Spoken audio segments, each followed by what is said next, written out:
I think where it gets dangerous is, some countries are relying on it more. Like Brazil just announced it's going to start using generative AI to help write its like rulings. And we're live, and this week we have the amazing John W. Maly. You were John Maly on the last show I interviewed, John. So John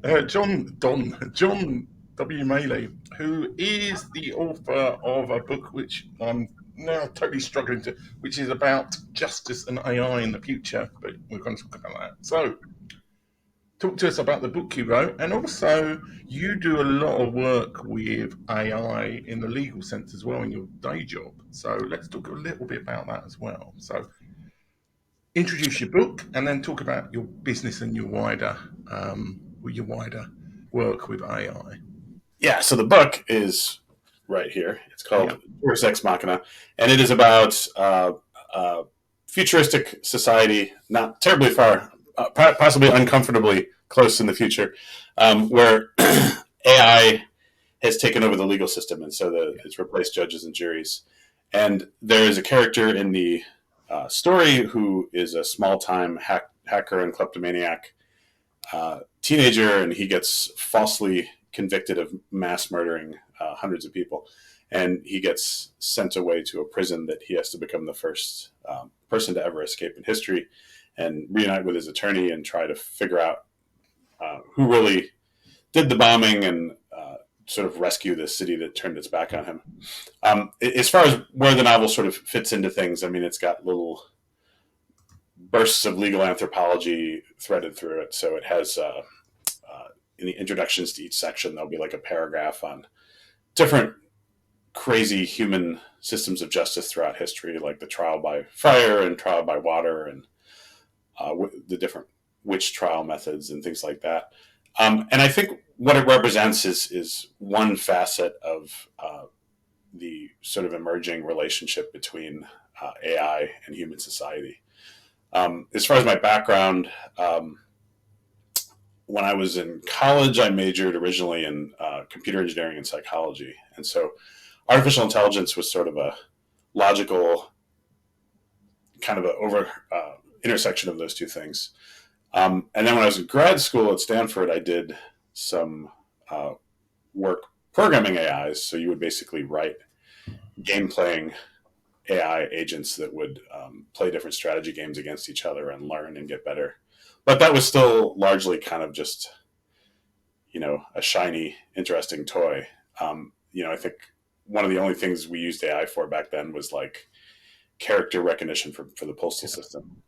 And now AI has just become so much more prevalent in the time since then. I would say, now I work in patent law, and it's almost like the exception that I get a case that doesn't involve some facet of AI and these emerging technologies. So it's that's been interesting because I between the book and that, I sort of have doubly have the reasons to be staying abreast of all the AI developments. So I think it's just put me in sort of a convenient spot to kind of keep current on all this. Okay. Well, I mean, many years ago, when I could still remember book titles, um, I used to be a computer programmer too, and I remember that neural nets and all that kind of stuff was stuff. Even when I did like computer science masters in the 90s, there were neural nets, and the same concepts have been used now. But why do you think that AI over the last 2 or 3 years has become such a big thing? What has been the thing that's blown it into popular consciousness in a way that it never used to be the case? So I think it's sort of a circular thing.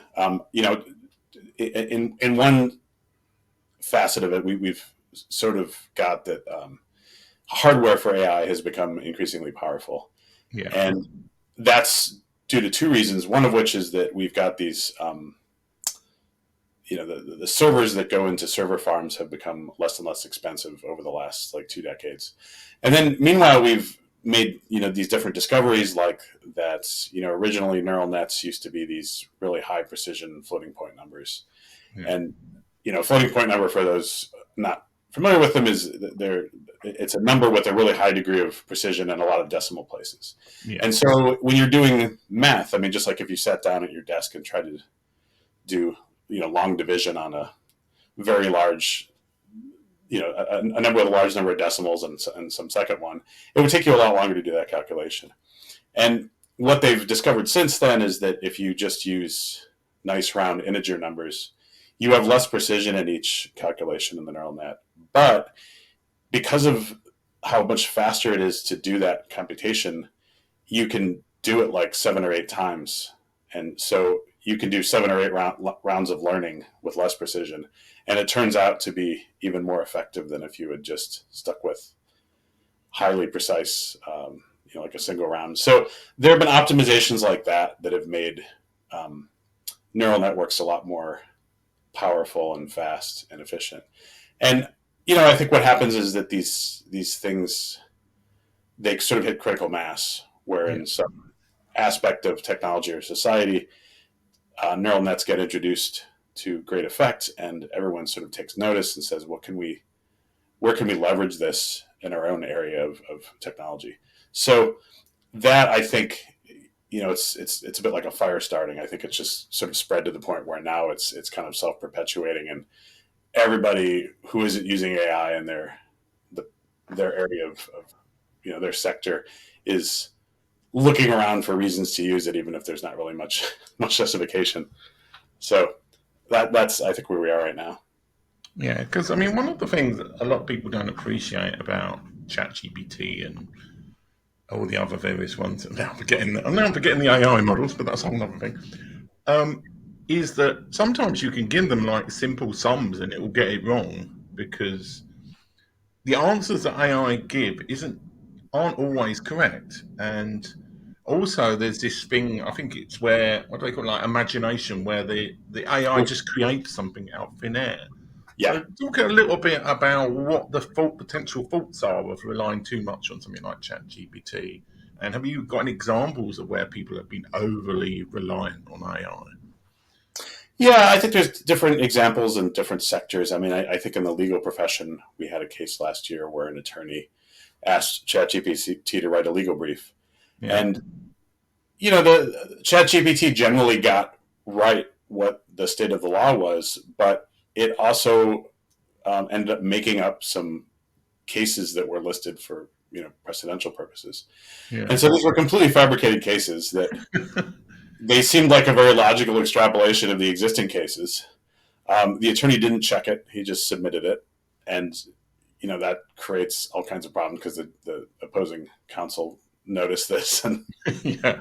the judge was not very happy. And, I think I saw a Twitter post, I think it was last week, by a teacher who was lamenting the fact that she had a student who cited this crazy statistic, and she asked, can you show me where you got this statistic? And she said, sure, I got it from, I think it was Google. And so she typed in this thing and got the statistic. And it turned out it was indeed in that little AI result card thing at the top of the search rankings. And it, sounded very credible because AI sounds very scholarly and thorough when it's completely wrong. And I think, and this teacher was trying to explain to her that you didn't actually Google this and get this result from like different sources. It was from AI, and sometimes it's wrong. And she was having a great degree of trouble trying to explain to the student what the sort of differences were between one and the other. And, I think in the search engine case, there's different ways that search engines decide whether they give you a good result. You can have an explicit thing where there's like sometimes a checkbox that said, was this result useful to you? There's also indirect ways of doing it. So for instance, if you're on one of the mainstream search engines and it gives you 10 results and you click on result number 1, and like 3 seconds later, you've hit backspace and you've gone back and now you're clicking on answer number 2, that is an indication that they use that's sort of implicit that maybe number one is not a very useful search result. Yeah.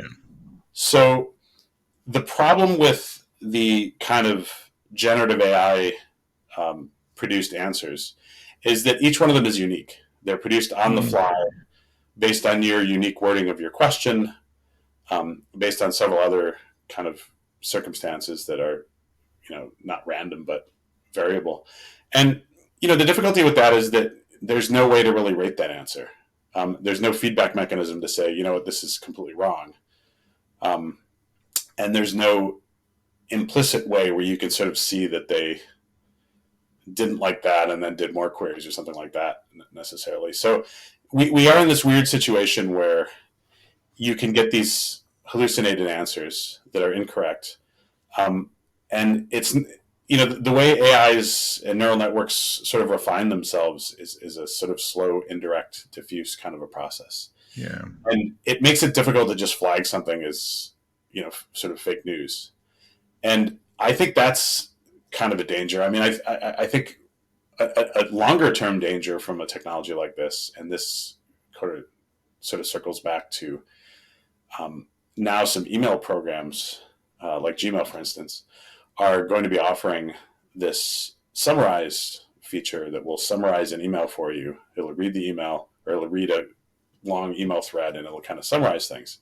And one long-term risk is that we're going to be living in this society where we write an email to somebody and they're never going to see our words. They're never going to see the nuance. They're just going to see some, AI that they employ, the summary that thing generated. And so that could be something that is sort of increasingly socially isolating, and it kind of makes all our communications more generic and passive voice and less direct and first person. Yeah. Well, I mean, something like we're sacking you as a client might be what AI says. But there's a long email. Let's talk a bit about your book, Juris ex Machina, isn't it? That's what. Yes. Yeah. I don't know why. I just forgot its name at the start, start the show. But that is set in a future where AI is in charge of justice. Is that kind of the premise of the book? Yes. And, well, on the positive side, do you think there is a role for AI in the justice system in the UK, US, wherever? And on the negative side, obviously, I think there's a negative side to the book because it's all about somebody trying to, almost like Minority Report, but with AI as the thing that's being given justice. So talk little bit about how you see the future with AI and the risks with AI in the legal system going forward. Yeah, I think that with AI, one of the things we're sort of in this awkward early adolescent phase of AI where people are trying to take just generic generative AI that's not very specialized for a purpose. And, we're taking the beginning steps in coming up with these different specialized agents. And I think that we're not far off from being able to do, like, for instance, if I type in an existing case name, like a precedent, I don't think it's inconceivable that we'll soon be in a situation where we'll get a very high quality result if we say, can you please run with this and check to see if there are any later decisions that dialed it back or, were contravening it entirely. And so, I think there's things that AI could be very good at. It is generally very good at surveying large amounts of data. There is, of course, this hallucination problem, and that's, really bad in some cases. In other cases, like if you're using it to brainstorm, the names of captions or for argument headings. Yeah. Brainstorming, it gives you 20 results, and maybe 17 of them are stupid, but maybe one of them is better than what you had thought of. And that's something where it can have, a lot of garbage in it, but you as the human are double checking it right away and finding a better answer. I think where it gets dangerous is, some countries are relying on it more. Like Brazil just announced it's going to start using generative AI to help write its rulings, which I hope there's a high degree of human double checking. The issue of actually if we replace jurors with AI, that what it comes down to is like there's a whole axis of, you know, along this dimension of different things that the AI could be using as its goal. So, for instance, do we try to make them dispassionate and more objective than human juries, and then they're going to be less prone to logical fallacies and, you know, the sort of vivid imagery that tort lawyers get up and talk about, you know, all the pain and suffering of their client that tends to oftentimes overshadow the actual legal factors of whether there was any liability. But at the same time, you know, there's cases where, you know, if somebody is convicted of stealing food to feed their family who was starving, you know, in that case, you maybe want some empathy to be rolled into the decision. And so the question becomes, it all comes down to how we train this, right? Do we train it on objective, totally objective cases where the law was strictly interpreted correctly? Do we have, probably the middle ground in all this is that instead of trying to emulate human juries, we instead get, you know, we have legal ethicists identify 10,000 or 1,000 cases, you know, somewhere in between there, just to start off, where a jury got things right for one reason or another. And, you know, 9 out of 10 legal ethicists agree on this. And, you know, I think how we train any sort of AI agents when it comes to any sort of ethical matter is really critical. And you can imagine different outcomes, creating different sort of hazards, you know, sort of a sword that cuts in both directions. So I think it's just, whatever you do, you need to just do it very deliberately and be very conscious of avoiding unintended consequences. So in your book, has the jury been replaced with AI? Is that in fact what's happened, or is it the judge, or everything? Yeah, the jury's been replaced. And there is still a human judge who takes very much an administrative role. And this is, you know, we see this in a lot of areas of justice, both in the US and the UK, where judges are often overly deferential to, you know, say lower court decisions, things like that. They tend to just look for reasons to rubber stamp them and send them on down the line. You know, I think with the introduction of any AI, you end up in this situation sort of like if you just bought a new autonomous vehicle. And, you know, maybe the day when you're driving it home from the dealership, your hands are, you know, hovered half an inch over the wheel because you're just waiting for it to make some stupid mistake, and you just regain control of it. And then, you know, maybe 4 or 5 weeks down the road, you're much more accustomed to it. It hasn't made any mistakes. And so maybe now your hands are by your sides, but still ready to grab it.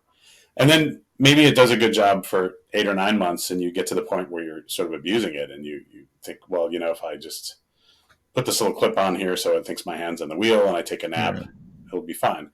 And, you know, inevitably the way you learn that you've put too much trust in some institution or some device or anything is that it fails you. And hopefully the consequences aren't too catastrophic. But there comes a point where you've relied too much on it and you need to kind of take control back. And I think where in this progression the state of the book represents is sort of, you know, we've still got that human judge, but the human judge is, you know, knows that these things are correct way more, you know, they give accurate verdicts far more often than humans. So it's still doing a better job even on its worst day. And so, yeah, I think it's sort of along that spectrum. It's definitely not an endpoint.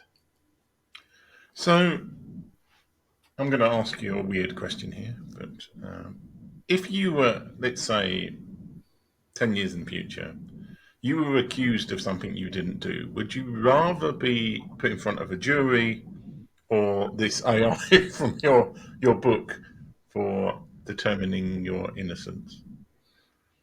That's a good question.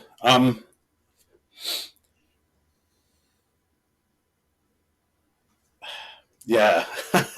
You know, it's funny. I would, it sort of depended on what the matter was. If it was something that was very specialized, like it had to do with administrative law, or it had to do with, you know, very complex forensic evidence or patent infringement, or something that, you know, that had a lot of that I, as the defendant, either in civil or criminal, um, it required a lot of expertise. I've definitely, in work as an expert witness, I've seen cases where um, technology is at the heart of the case.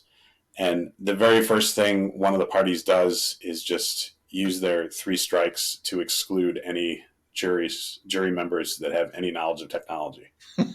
And Yeah. so now that they've ensured that they've got a completely technologically ignorant audience, they then proceed to sort of program them with whatever kind of nonsense that they're hoping the jury will believe about how software works.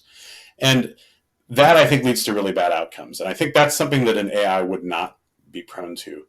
But at the same time, one of the big vectors for injustice in our common law system of justice is that a lot of it comes down to what the judge's instructions are. Yeah. So I've seen criminal trials where the judge basically tells the jury that it essentially has no choice but to find this person guilty. And it turns out there's this whole mechanism for called jury nullification, where you can get to the end of a trial as a juror. And this is another thing. If you ever want to get out of jury duty, mention jury nullification, because the prosecution will instantly just want to throw you off the jury because you're not supposed to know about that. And they're generally not allowed to, at least in U.S. courts, they're not allowed to give instructions that even inform you what jury nullification is, because they don't want you to do it, because it usurps power from the judge and the court. And that's just a thing where you can get to the end of the case, and you can say, we think he is guilty, but we think this is a stupid law, or we think this law shouldn't be applied to him because we think he's the real victim here. And that would be something that would be problematic in either case, because the judge could sort of tell the jury to disregard all that, or they could program an AI to disregard it just as easily. Yeah. Okay. So we talked about AI in general, and we talked about your book a little bit. What would you say are the positive benefits of AI? What AI products are you using yourself the most? And what would you say, like, just somebody, in your business and in the real, what would you say are the most positive benefits of AI and where do you see it going in the next couple of years? Yeah, that's a good question. I mean, I think that one area where it's been very beneficial and almost universally beneficial is in medicine. Yeah. And right now, it tends to outperform humans at spotting anomalies if you're getting like an MRI exam to see if you have any kind of cancerous tissue. And I think where that takes us, if we suddenly take the manpower constraints, and not just it's not that there's a limited number of radiologists so much that's pulling us back so much, is that we're in this strange kind of incestuous triangle with these insurance companies who just don't want to pay for scans whenever they can avoid it. And I think if you ended up in a system where you could just go into like a kiosk in your local shopping center, and it would give you a scan every 6 months, and it would use AI to compare, this is what this particular organ looked like 6 months ago, this is what it looks like now. And even if it's not making dispositive diagnoses, it could still say, hey, we flagged this anomaly in your liver, and we recommend you go see a doctor. Yeah. And things like that could be incredibly life extending, because they could essentially eliminate anyone ever being diagnosed with like stage 3 cancer, because it would have already caught it, at stage 1, assuming this is accessible to everybody. And I think that it would become a lot more accessible if, I know in the US, like the FDA would get in the way of this with regulation. Like they tend to be, even with 23andMe, they went after 23andMe and claimed that practicing medicine, which is pretty absurd. So I think if you let that genie out of the bottle, you could take something that's already making a difference in imaging, and it could really change lifespans. On top of that, I think there's a lot of other kind of medical forecasting and drug design tasks that AI is good at, in the sense that it can just keep doing trial and error and simulations and coming up with things. Another area that's actually been sort of interesting is in factory automation, because the goal with factory automation is that you ideally would like to have, rather than just these robots that are attached from the wall doing simple tasks, you have these very generalized robots that are autonomous and they can just go about their business. And one of the things with programming those robots is that you need to program them for all sorts of crazy situations, like not just a normal day, but you need to program them for if a stack of pallets falls down and it's never seen a fallen down stack of pallets before, and it needs to know how to address that and how to get around it and what's safe to do and what's not. And one of the things they've been doing is they have been using AI, because in the past humans would have to generate these obstacle courses, and then they would send the autonomous robot around and it would clamber over these things and sort of learn the hard way how to do this stuff. And one of the things they've done is have AIs come up with these scenarios, and the scenarios are way more varied and strange than things humans could ever come up with. Kind of like massive earthquake type scenario. And what they do is they feed these into the robot, sort of like through virtual reality. So it gives them these kind of fake inputs to their sensors. And so now the robots don't even need to move through a real environment. They can just do this rapid simulation. And now we can introduce, tens of thousands of different permutations of learning to these things in the time it used to take to just set up 6 or 7 obstacle courses. So areas like that too, I think, are really kind of revolutionizing things without much downside. But yeah, it really is about seeing this as a technology that it's very asymmetric and very incongruous in how it's best applied from one industry to the next and from one scientific problem to the next. And I think as long as you're mindful of the strengths and weaknesses, instead of just pushing to have AI automate this so that you can claim that you're ahead of your competitors because you leverage all this AI technology. I think that's sort of the key to having a compass through all this disruptive influence that AI is introducing. Yeah. The other major thing that I kind of forgot to ask you about, that I'm going to ask you now, running slightly over, if you've got another 5 minutes, is where AI has got all of this data from. Because a lot of it is from scraping the internet. And certainly I know in literary and in photographic and other circles, there's a lot of controversy about where AI has got a lot of its ideas from. Absolutely. Can you talk a little bit? So, like, let's say if you're a photographer and you see AI generate something clearly based on a photograph you produced and you didn't give permission for that. Have you got any kind of legal recourse to that? Or, like, what is the law situation with AI if it's still something from, like, something produced is very similar to your copyright work? How does that all work? Well, I think it probably works fairly well in the case you're giving, because the case you're giving is something that's very similar to how human borrowing of content would be addressed. So, and I think the companies are cognizant of this, because they only want you to be able to render drawings, for instance, in the style of a dead artist. You can't render the style of a living artist.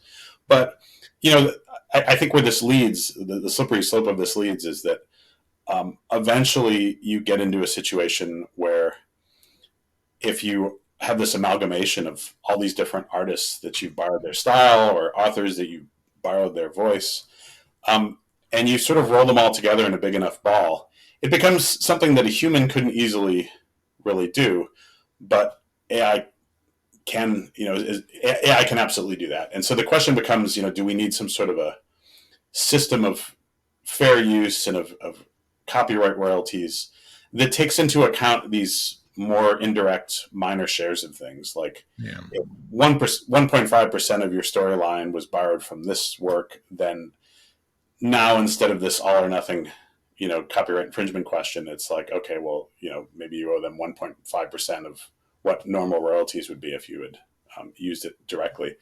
And I think that the difficulty comes with the fact that we don't really have laws in place that deal with that particular case. And that's exactly what's going on. Like a lot of these AI companies have been in the news lately for not respecting, like, the robots.txt file that tells it not to scrape your site.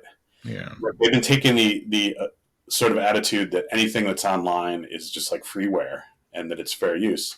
And that's, legally definitely not true in either Europe or the US. And, I think one of the issues that comes up with this is that,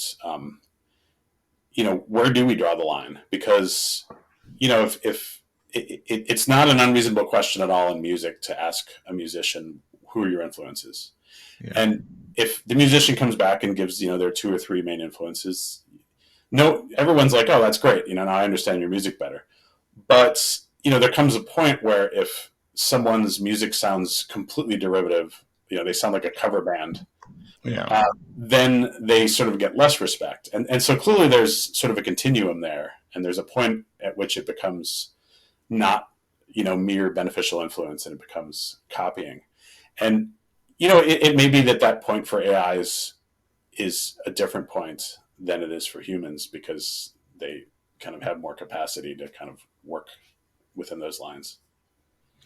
Okay. And the other thing that I seem to be just focusing on the negative. I don't mean to focus on the negative AI here, but let's do it anyway. I've seen I can't remember the name of it, but there's a product where they've hired a bunch of actors, like 50 people, and their product is basically for creating, well, not really, well, I suppose they are fake testimonials. So you can basically pick one of these actors and then tell them write down what you want them to say, and the product is designed so that if you've got something what that use case they say is that it's a written review. So instead of having the written thing, you have one of these actors say the review. But what is your view about? Because I'm not sure it's necessarily illegal to do that, but you can see how it could be unethically used to have this like video of all these people saying, "Oh, this book is wonderful," when actually it's just an AI product you've used to set them up. What's your kind of view about that? What would be called like the unethical use of AI rather than? I'm not sure it's necessarily illegal per se. Yeah, I think this is something that we saw to some extent in the human domain. For instance, if you had someone who was talking up a product, and at least in the U.S. in a television advertisement, there would often be fine print saying that the person was a paid spokesperson and not like an actual customer. So there is some sense of that.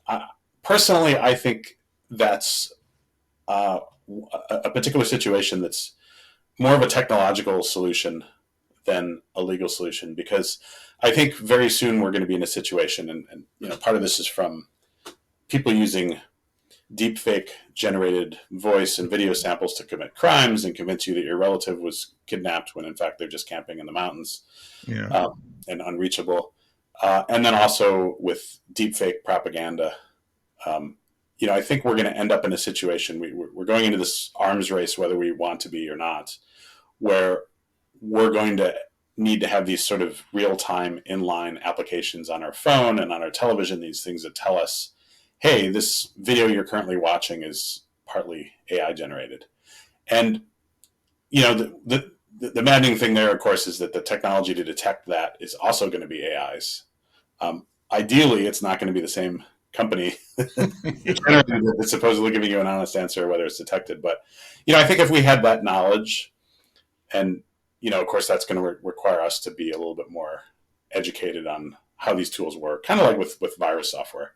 In 1980, nobody had virus software, and by 1990, everybody had begrudgingly learned some aspect of it, and they didn't know necessarily how it worked, but they knew who the reputable service providers were. So, I think ultimately we're going to end up with a sort of ecology of like an ecosystem of tools that help us spot these things, and then we can kind of make up our own minds. Okay. All right. Before we finish, can you say how people can get hold of your book if they're interested in buying it?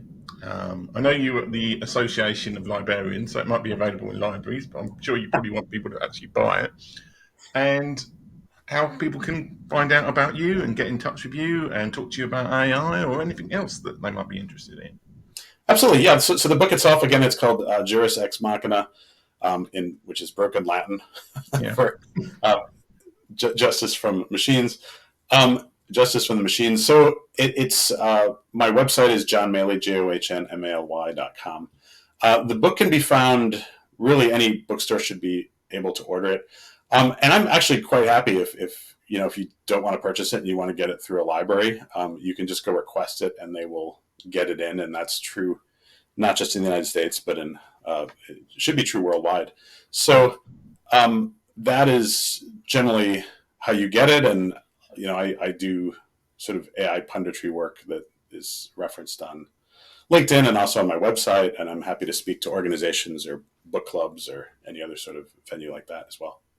Okay, well, thanks so much for being on the show. And thanks for anybody who's been watching live and anybody who watches the YouTube replay in the future. So thanks everybody for watching. Thanks for watching. Bye.